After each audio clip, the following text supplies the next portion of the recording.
So, did you guys know that metal singers are actually just doing stuff that we know how to do as babies, and that popular mainstream artists like Beyonce, Christina Aguilera, and as far back to the Beatles actually utilize aspects of a scream in their voice?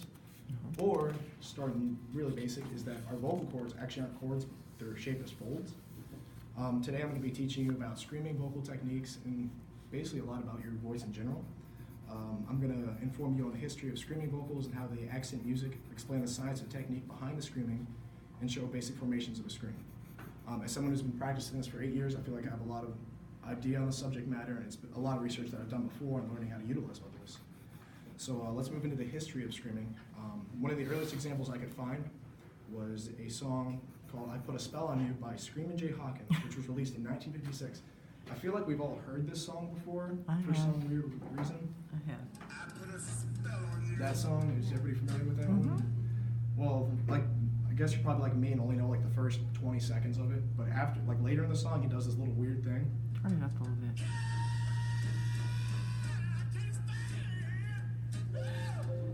So it's kind of interesting to me because like that's actually whether like you can hear it, like it's got this note to it that is clearly a scream. It's not more of like a harmonized note. It's more of discordant in nature. So as far back as 1956, we see like aspects of that. As well in the 1960s, the Beatles, which I had no idea about. I'm not a Beatles fan, but I looked into it and they have used it consistently throughout their career. So an example like this, Hey Jude, you're gonna hear he starts out singing. Yeah. I don't remember where it starts, but he sings it and he that's goes. right. He like you'll hear his voice build up and up and up and up, and then he pushes it into this note that's more discordant again.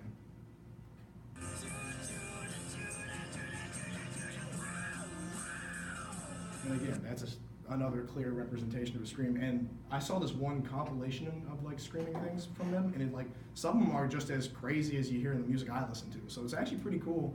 I had no idea that they got like so energetic. So in both like scenarios, you can see that the screams are like these emotional or energetic aspects to the song. You know, they provide characteristic and kind of like passion to the note. It's pretty cool, like kind of like Adele's like lower vocalized notes, or like like how in rap, like there's like fast rap patterns, or like country accents in country. Like it's just something that gives the music a little more, oomph, basically.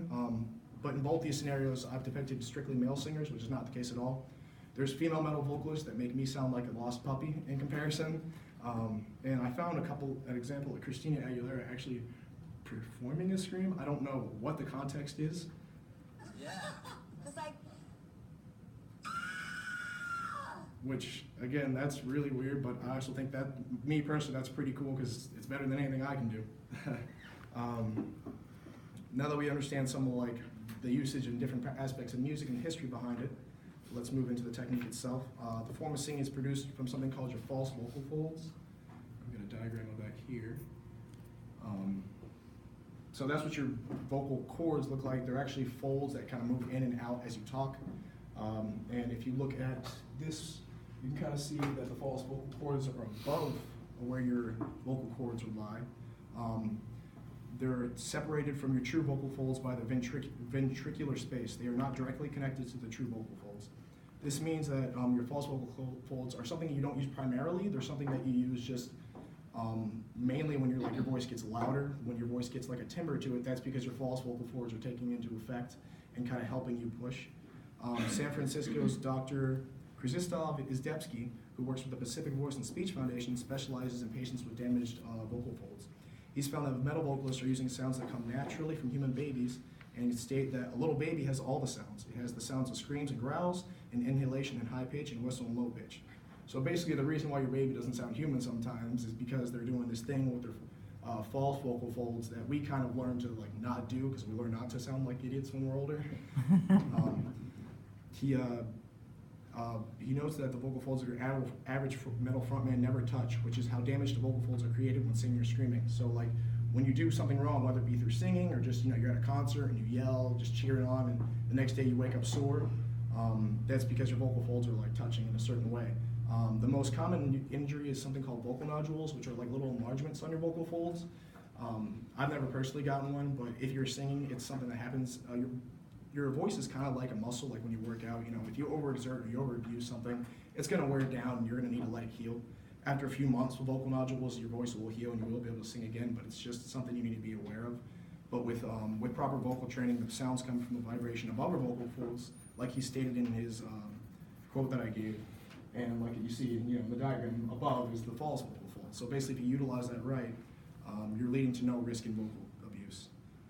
He says he plans to continue the study, stating that these guys do produce very specific melodies that are supported by instruments. It's not going on stage and screaming randomly. They really compose their stuff, which I think is a nice line because it shows that I'm not a complete idiot in what I do. Now that we understand the vocal folds and the voice a little better, here's a little look into how the technique is. So what I do, there's 2 bass notes. You have this effect where it goes like this.